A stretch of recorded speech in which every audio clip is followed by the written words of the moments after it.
Bonjour et bienvenue, je vais vous présenter la correction du sujet GEPI Polytech 2018 pour l'école au concours.com.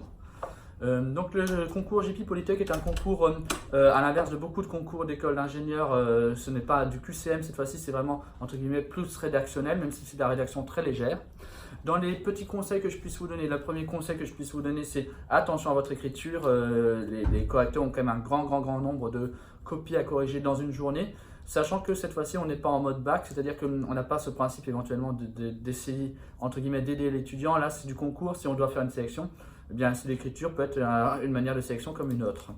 La deuxième chose, c'est que vous avez à faire 3 sujets sur 4 en 1h30. 3 sujets sur 4 en 1h30. Cependant, je vous invite à faire la chose suivante, c'est à en faire donc chaque sujet pendant 25 minutes.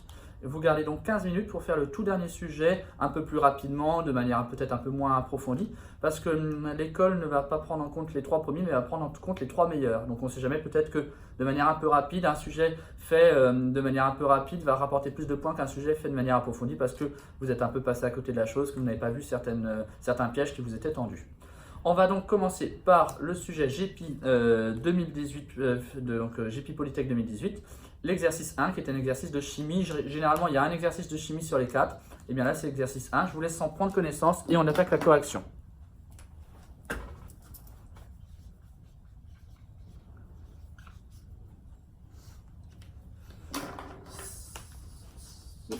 C'est parti.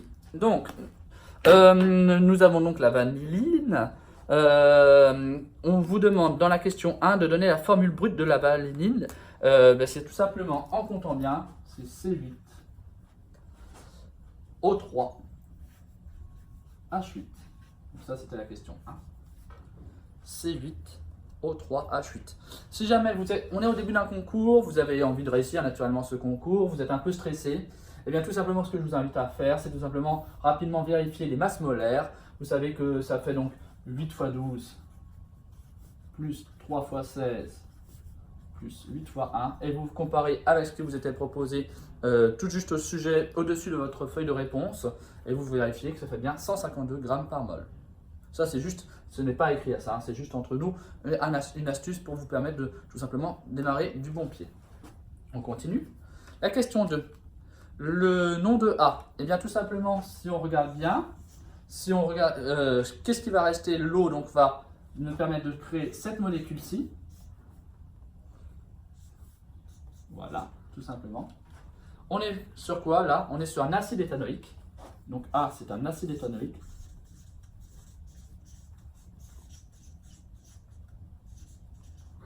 On vous demande ensuite sa formule semi-développée, c'est tout simplement CH3, COOH. La question 3. Entourer 2 fonctions chimiques présentes dans la molécule et les nommer. Alors, on va rapidement la faire, celle-ci. Je vous fais juste les parties séparées. Là où il y a OH, ça c'est, tout le monde le sait, ça ne devrait poser de problème à personne, c'est un alcool. Là, vous avez en bas de la molécule la fonction suivante avec la double liaison O, c'est un aldéhyde.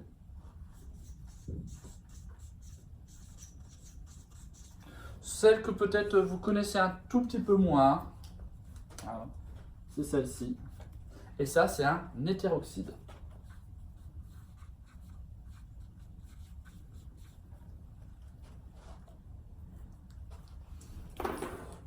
On continue. Donc on en arrive à la question 4, avec les diagrammes de prédominance. Alors les diagrammes de prédominance, c'est relativement simple. Vous savez que le pK est égal à 7,4. Donc, sur le diagramme de prédominance ici, vous allez bien placer le 7,4 là où il se doit. Avant, nous sommes dans la prédominance de l'acide, de la forme acide, c'est-à-dire du VAN-OH. Et après, on est dans la prédominance de la forme basique, c'est-à-dire du VAN-O-. Tout simplement, ce n'est pas plus compliqué que ça. Vous placez donc de 0 à 14. Ici, on a le pK, qui est l'endroit tournant. Hein. Ça, vous ne le notez pas sur la feuille. Hein. D'ailleurs, ni ça, ni ça. Hein. Ici, vous avez donc la prédominance de l'acide. Et ici, vous avez la prédominance de la base. Ce n'est pas plus compliqué que ça, les fameux diagrammes de prédominance qui sont notamment utilisés pour plein de raisons, notamment avec les indicateurs colorés, etc. etc. Question 5, donc ça c'était la 4, excuse-moi. Question 5. Le nom de la soude, ben, la soude c'est de l'hydroxyde de sodium.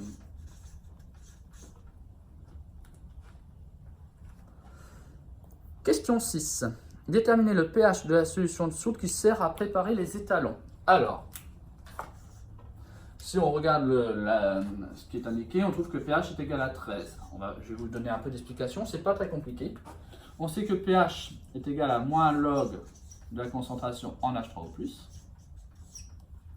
Là-dessus, il n'y a pas de souci.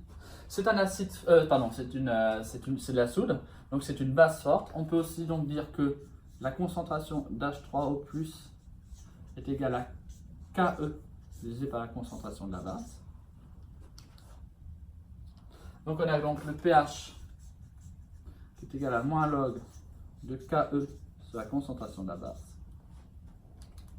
Et on trouve donc moins log de 10 puissance moins 14 sur 10 puissance moins 1. Et on trouve donc pH égale 13. Je vous rappelle, pour ceux qui font d'autres concours, que vous avez en plus la chance, dans le concours GEPI, d'avoir le droit à la calculette. Question 7. Dans quel domaine du spectre électromagnétique la vanilline absorbe-t-elle? Elle absorbe, on regarde tout simplement, on se rend compte que c'est pour 350 nanomètres, ce qui correspond donc aux ultraviolets.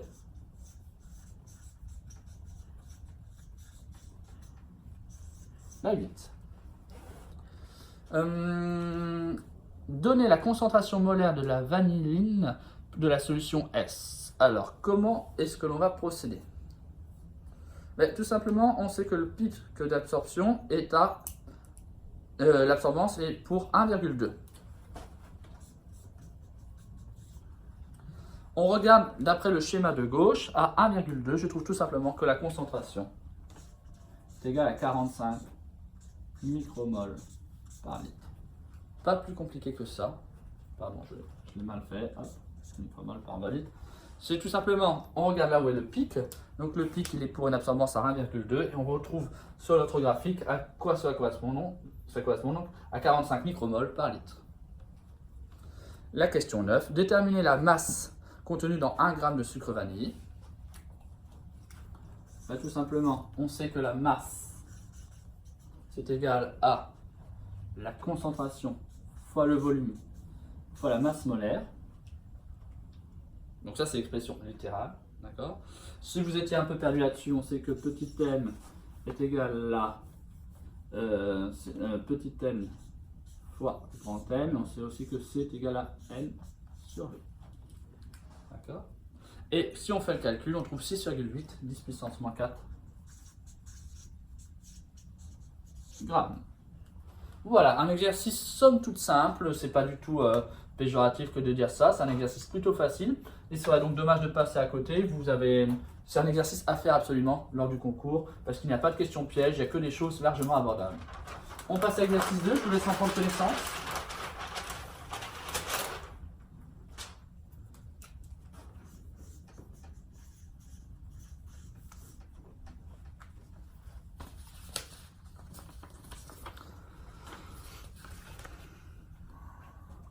Un exercice pas forcément beaucoup plus dur, mais déstabilisant. Il y a cette fameuse poussée d'Archimède qui des fois embête les étudiants.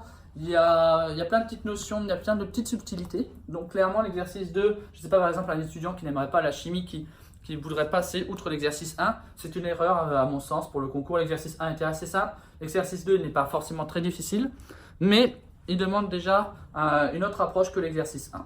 L'exercice 2, rappelez la loi qui définit l'équilibre du glaçon. Alors attention à ne pas vous faire avoir. L'équilibre du glaçon, en fait, c'est tout simplement le fait que la somme des forces extérieures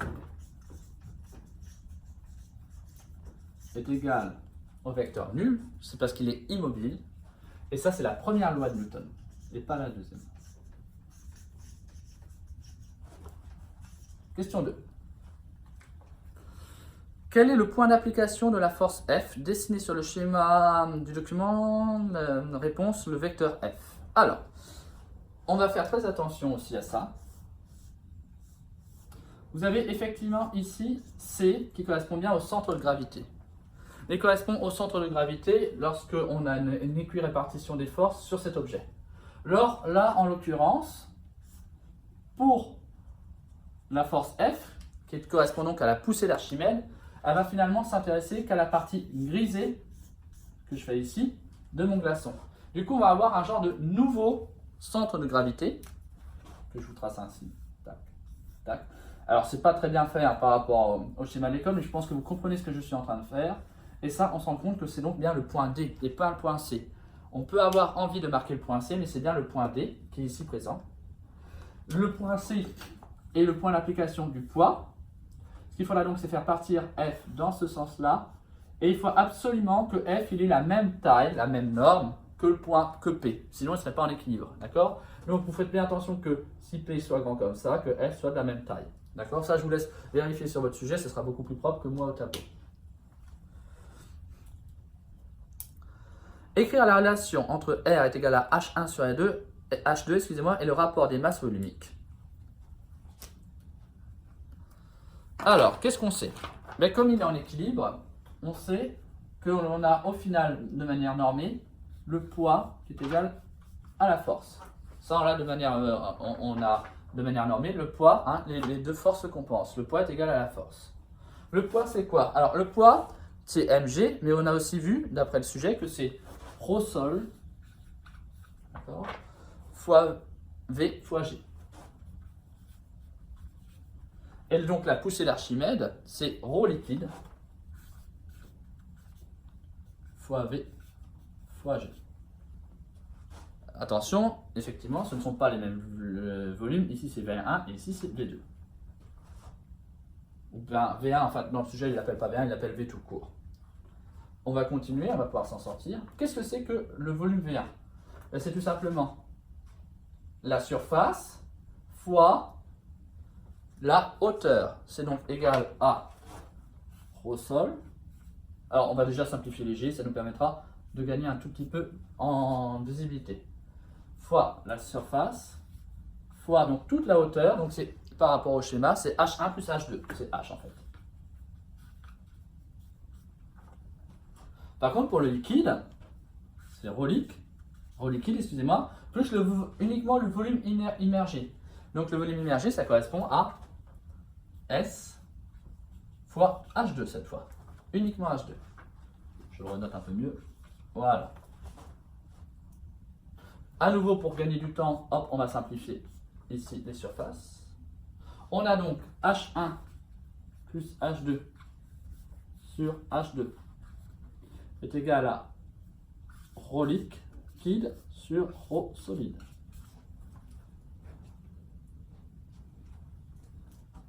On a donc 1 plus H1 sur H2 est égal à ρ liquide sur ρ solide. On vous demandait tout simplement ça, H1 sur H2, d'après ce qui m'a marqué dans le sujet, c'est tout simplement R. Donc on a R qui est égal à ρ liquide sur ρ solide, moins ça. Donc, tout ça, c'est l'explication, et vous, sur votre copie, vous marquez ceci, qui est la bonne réponse par rapport à ce qui avait été demandé. Je vais continuer ici. En faisant le calcul tout simplement avec toutes les données de l'énoncé, on trouve que R est égal à 8,7%.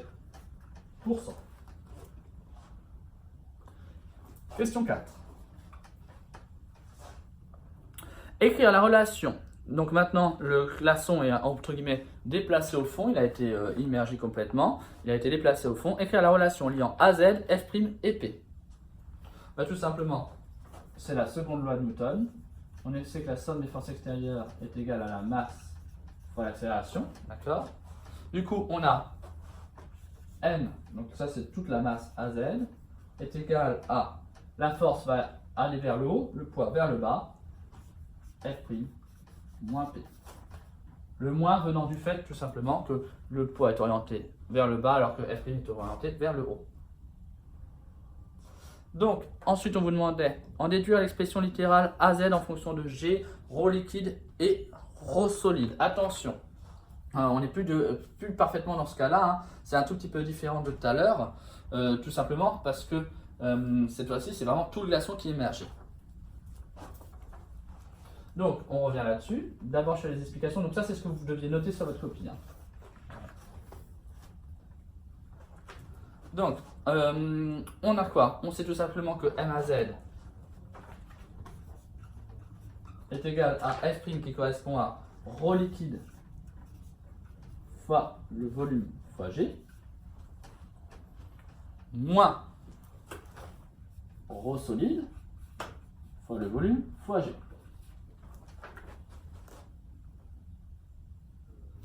On a donc tout simplement, on peut aussi dire que M c'est ρ fois ρ solide fois le volume.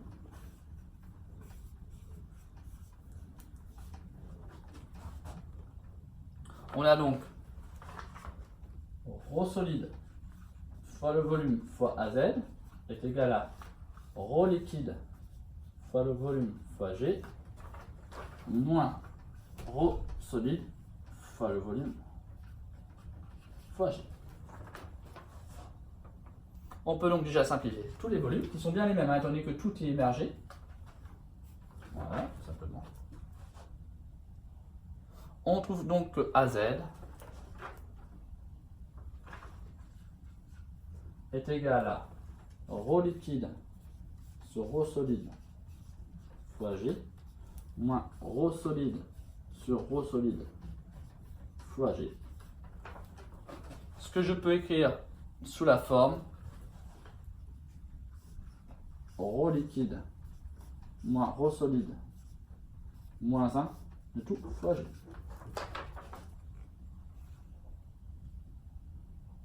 Donc ça, à nouveau, c'est ce que vous devez écrire sur votre sujet. Je vais rester sur ce tableau-là pour la suite.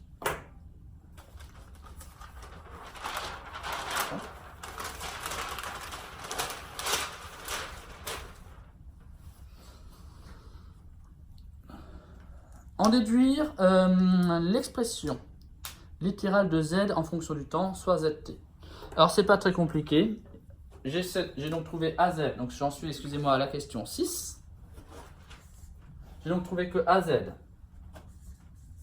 égal à ρ liquide sur ρ solide moins 1 de tout fois G. Je vais pouvoir, en intégrant en fonction du temps, trouver V. Donc Vz est égal à ρ liquide sur ρ solide moins 1 GT plus V0, mais c'est égal à 0. Au début, il n'y a pas de vitesse initiale.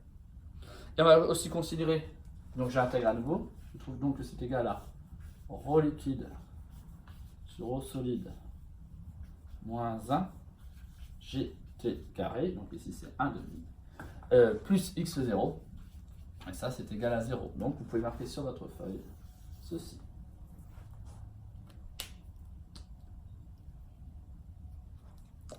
Calculer le temps nécessaire pour que au glaçon pour remonter dans le verre d'une hauteur de 10 cm. Alors c'est pas dur du tout une fois qu'on a trouvé la 6. La 7 c'est tout simplement, voilà, on cherche T. On peut tout simplement dire que T c'est égal à, on fait les choses tranquillement pour éviter toute erreur, c'est 2Z, excusez-moi, Z de T, hein, ici, on va être plus propre. C'est 2ZT, ça remonte, divisé par G fois ρ liquide sur ρ solide moins 1, le tout à la racine carrée. Non, ça ne sera pas négatif, hein, il n'y aura pas de souci, je peux bien l'écrire ainsi. Et donc du coup, quand on fait le calcul, ça fait 0,48 secondes. On fera attention à 10 cm, hein, ça correspond à 0,01 mètre. Pardon, 0,1 mètre, excusez-moi, n'importe quoi, j'ai écrit une bêtise. Voilà, 0,1 mètre.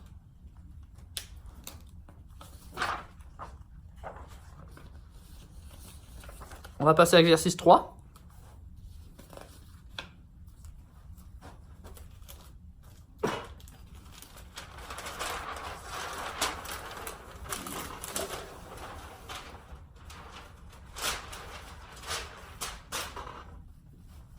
Exercice 3.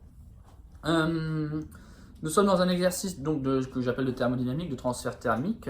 Alors, comme j'ai pu le dire, si vous avez regardé les vidéos d'avenir, comme je le dirai aussi certainement sur la vidéo d'Advance, souvent ce sont des sujets, des chapitres que vous venez seulement d'aborder.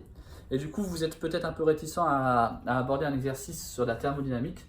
Cependant, je ne peux que vous inviter à faire ces exercices-là, étant donné que ce sont des exercices pas trop difficiles, où finalement vous allez vous en rendre compte, la majorité des éléments vous sont donnés dans le sujet. Et il y a quelque chose à savoir, il suffit tout simplement éventuellement de lire quelques feuilles révision avant de faire le concours sur ce chapitre-là pour s'en sortir.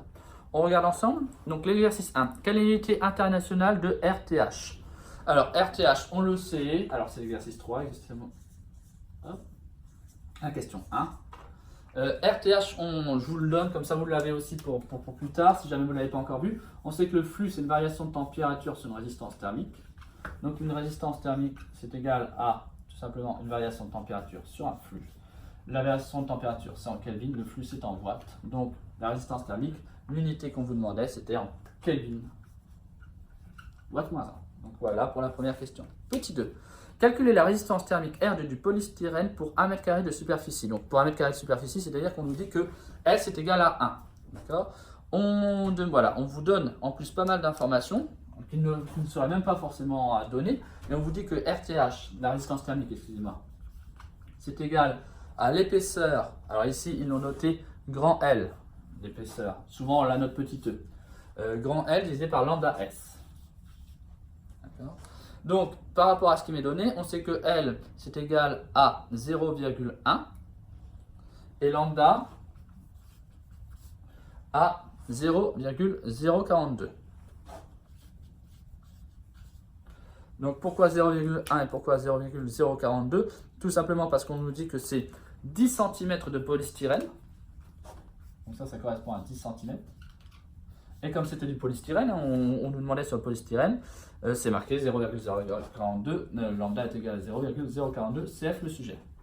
Donc tout simplement 0,1 divisé par 0,042, et ça nous fait du 2,4 Kelvin watt moins 1. Alors j'ai pas encore assez insisté là-dessus, attention quand on vous demande des résultats numériques, n'oubliez pas s'il vous plaît les unités. Pour moi, c'est rédhibitoire de les oublier, donc on pense bien à mettre les unités.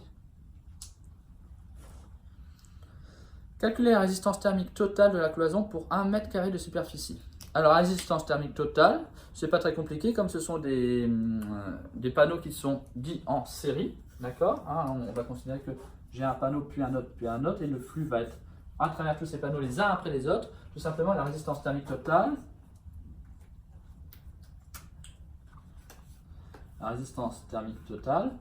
est égale à la résistance thermique 1 plus la résistance thermique 2 plus la résistance thermique 3, tout simplement. Donc ici, par rapport à mon sujet, c'est 0,1 divisé par 0,042. Donc ça, ce sont les 10 cm de polystyrène. Après, nous avons 8 cm, donc 0,08. Nous avons 8 cm de quoi? 8 cm de pain traité. Le pain autoclave qui a 0,15 en lambda. On est toujours sur une surface de 1. Je me permets de rappeler que S est égal à 1 m². Voilà.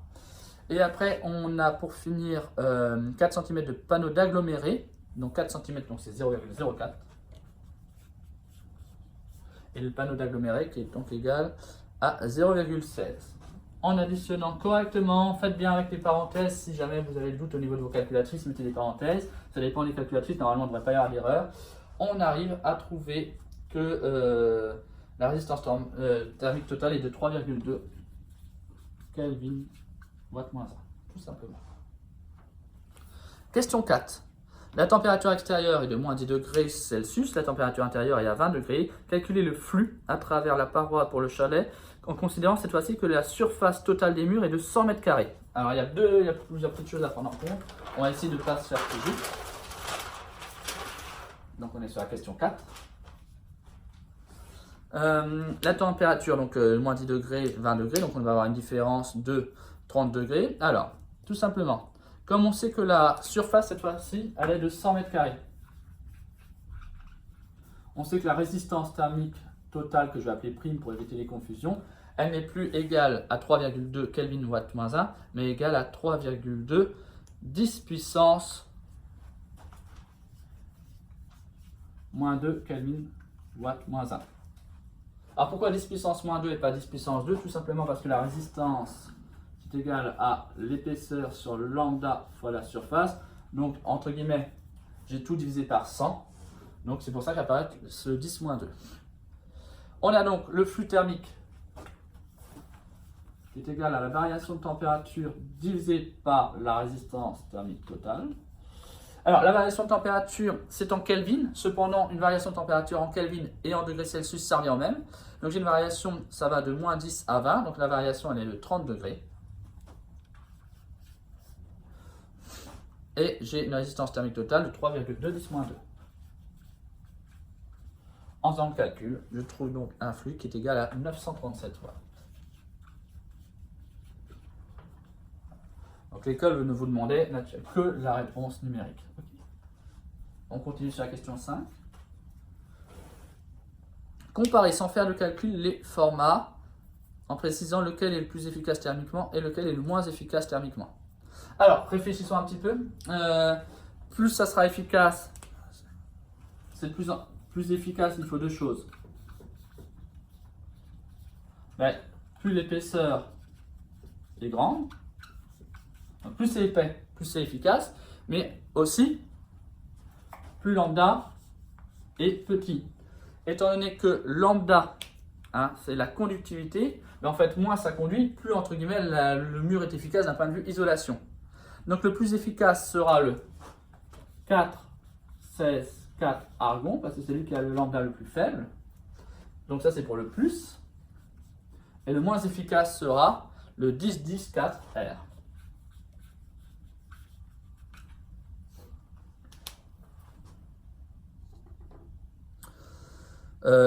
Question 6. Calculer la puissance thermique dégagée par les 10 radiateurs. Alors, on va passer à l'autre page.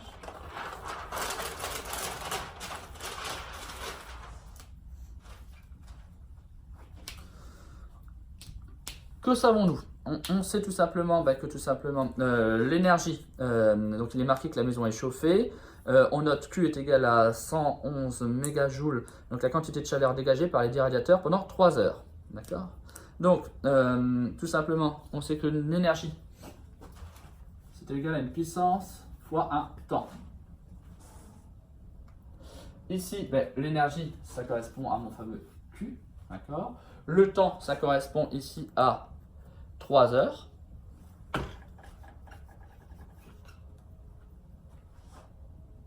Donc tout simplement, il suffit de savoir, on cherche la puissance. Donc la puissance, c'est égal à Q sur T.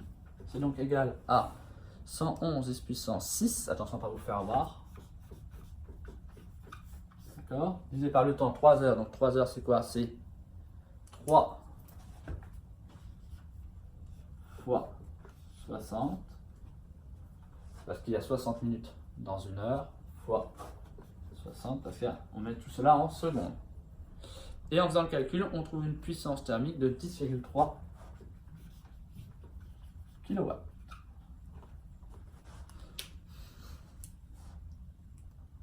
Donc ça, c'est la puissance par les 10 radiateurs, étant donné que le Q correspond à 10 radiateurs. On continue, question 7. Exprimer la quantité de chaleur Q dégagée par les 10 radiateurs pendant 3 heures en fonction de M, et puis des différentes choses qui sont indiquées. C'est très simple. Ça, c'est du cours. C'est la masse fois CO fois la différence de température.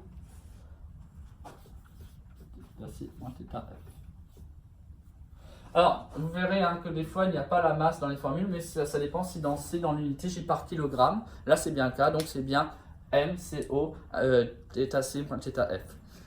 Question 8. En déduire la valeur de la masse M d'eau transitant dans un radiateur pendant 3 heures de chauffage. Alors on fait d'abord les calculs, et après donc, on verra ensemble ce qu'il faut répondre. On sait donc que que M, excusez-moi, on va chercher M, est égal à Q divisé par CO θc moins θf. Le delta t si vous voulez. Donc on trouve, en faisant le calcul, tout simplement avec ces données, un Q qui est égal à 111 10 puissance 6, on a C qui est égal à CO qui est égal à 4185 et la différence de température qui cette fois-ci est égale, donc on passe de 48 à 55, donc à 7 degrés. En faisant le calcul, on trouve 3789.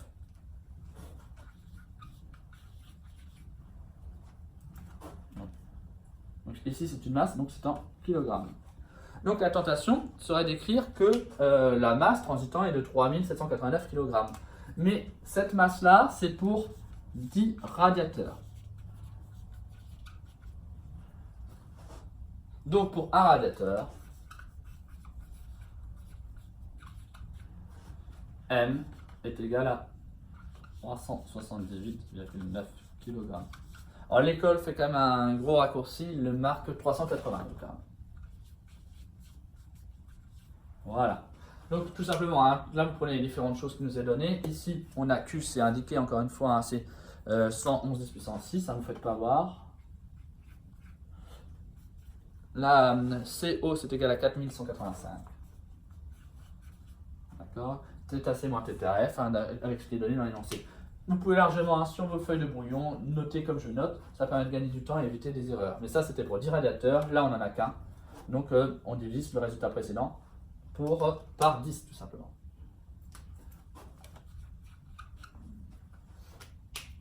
On continue sur la question 9.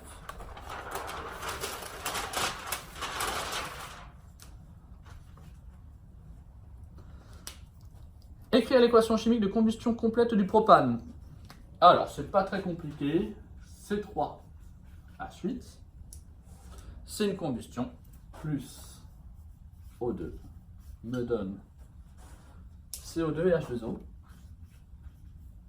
Alors, j'ai peut-être été un peu court au niveau de la feuille, excusez-moi. En faisant nos bilans d'équations habituelles, on va trouver que c'est donc C3H8 plus 5O2 donne 3 CO2 plus 4 H2O. On commence, hein, je vous le fais si besoin est. On commençait par les C, donc ici je voyais qu'il en fallait 3, donc je mettais un 3 ici. Du coup, je me retrouvais avec les oxygènes à compléter, tout simplement. Donc j'allais avoir ici. J'ai aussi les hydrogènes ici. On sait qu'il y en aura de toute façon 8 à la fin, donc je peux mettre directement le 4, H2. Et justement, pour une fois, je finis avec les oxygènes.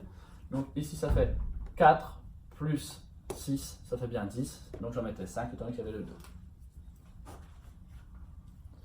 Question 10. Calculer la masse de dioxyde de carbone dégagée pendant les 3 heures. Alors, comment allons-nous faire? Qu'est-ce que l'on sait? On sait que l'on a consommé 70 mol de propane.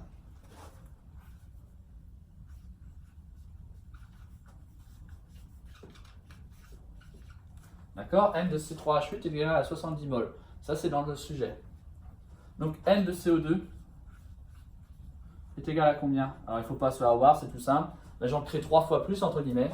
Donc, c'est égal à 210 mol. Hein, tout simplement, du fait du coefficient stoichiométrique égal à 3. Du coup, après, je cherche la masse. Petit m et petit n fois grand M. Donc là, c'est m de CO2 que je cherche. C'est 210 fois 12 plus 16 fois 2. Alors pourquoi 12 plus 16 fois 2? Parce que M de CO2, c'est M de C plus 2M de O, hein, tout simplement. Et en faisant le calcul, on trouve 9,2 kg, ce qui n'est pas rien quand même. Voilà pour cet exercice-là. On passe à l'exercice 4, je vous laisse en prendre connaissance.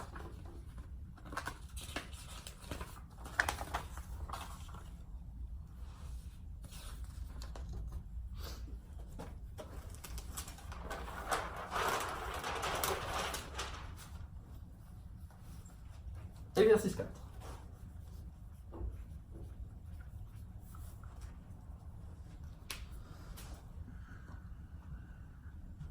Quelles sont les unités de grandeur de l'intensité et puis aussi de W? Alors, tout simplement, je voulais pas, j'ai volontairement dit W pour éviter de trop vous aider. I, vous le savez, hein, au niveau des unités, on est en watts par mètre carré. En fait, on a donc, si on réfléchit bien, c'est une puissance sur une surface. Et W, tout simplement, c'est des watts.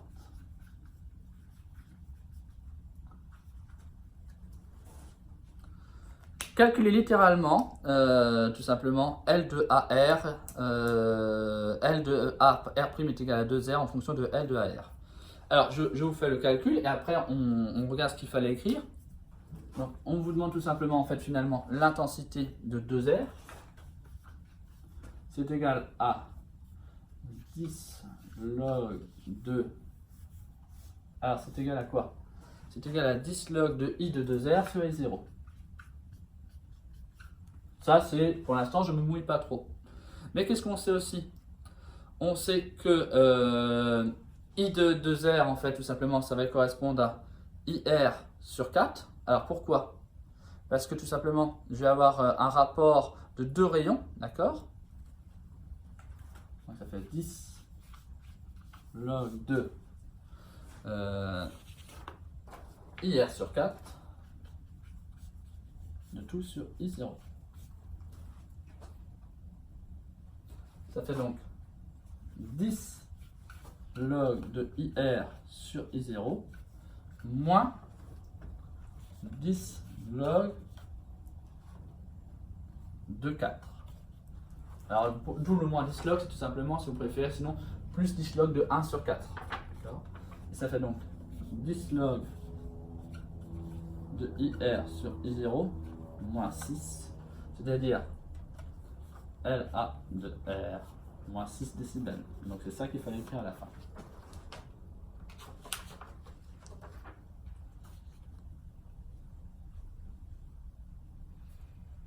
Alors vous pouvez peut-être vous poser la question de pourquoi du 4. Ben, c'est tout simplement comme là on est avec des rapports de R au carré. Hein, naturellement au niveau des pi, etc. ça ne change rien, 4 pi R carré. Mais par contre, comme c'était 2R, ça devient finalement 4. On continue. Question 3. En se plaçant à 40 mètres du guitariste, quel est le niveau d'intensité acoustique mesuré en décibels?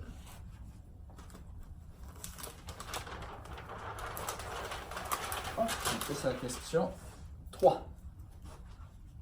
Donc on vous demande le niveau à 40 mètres. Alors si on est un peu malin, en fait le niveau à 40 mètres c'est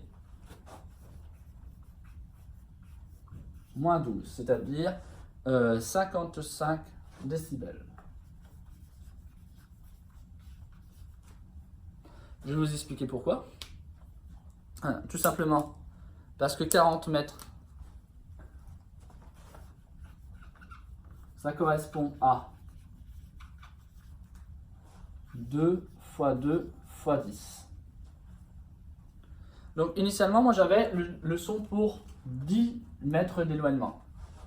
On a vu tout à l'heure que lorsque je m'éloignais de 2R, ça faisait moins 6 décibels. Quand je m'éloigne à nouveau de 2R, ça fait à nouveau moins 6 décibels. Donc en fait, ça fait bien moins 12 décibels. Donc je retrouve bien le 55 décibels. Question 4. Lors d'un essai avec le son pur patati patata, alors il vous demande quel est le phénomène que vous observez. Eh bien, tout simplement, c'est un phénomène d'interférence.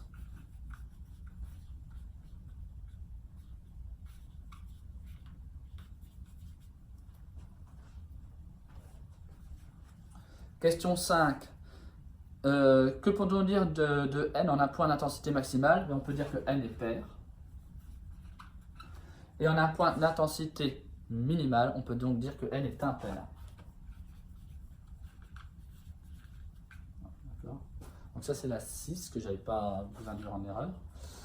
Tout simplement, ce sont les histoires d'ondes constructives ou destructives. Petit 7, quelle est la longueur d'onde du son utilisé pour cette série de mesures? Alors, c'est assez simple, en fait, il faut juste avoir l'idée. Je vais me placer, par exemple, à la distance, le premier maximum, la distance entre deux maxima.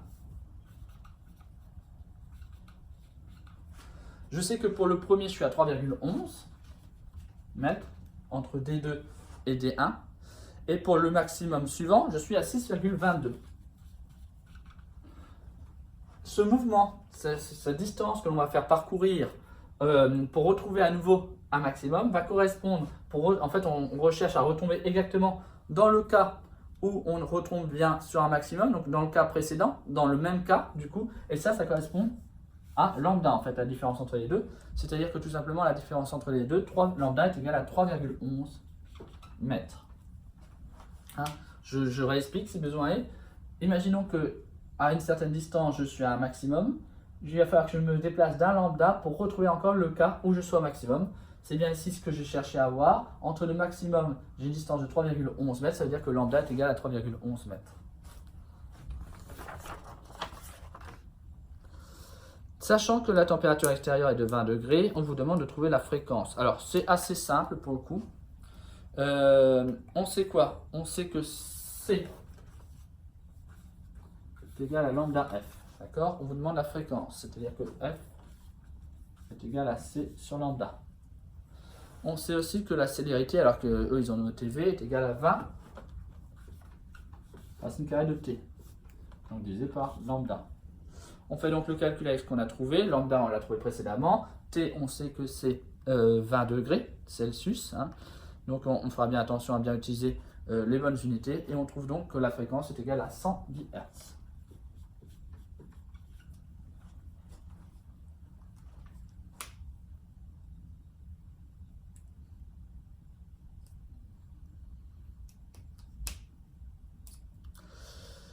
Question 9.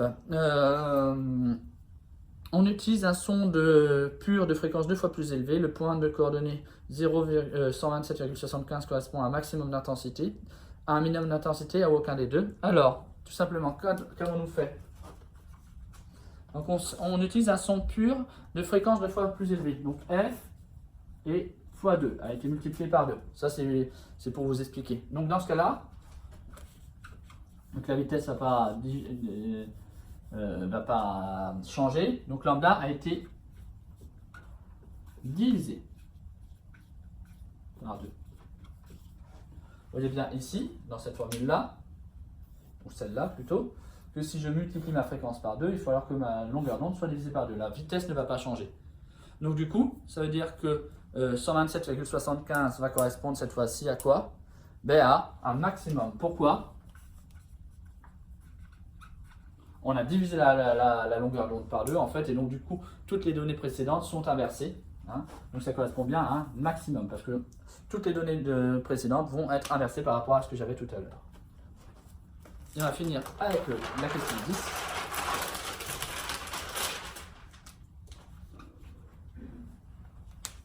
Si on utilise une guitare plutôt qu'un son pur pour créer une note de fréquence fondamentale, F1, quelle sera la sensation sonore au niveau du point M de coordonnées 0, 21,81?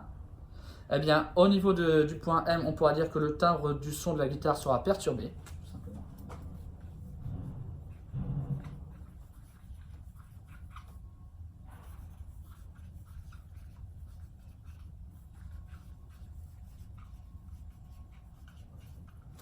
Et on pourra aussi dire que le minimum sera moins marqué qu'avec un son pur, parce que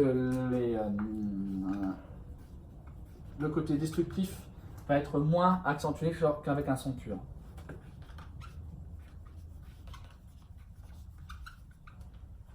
Voilà pour la correction de ce concours GP 2018 pour concours.com, en vous remerciant.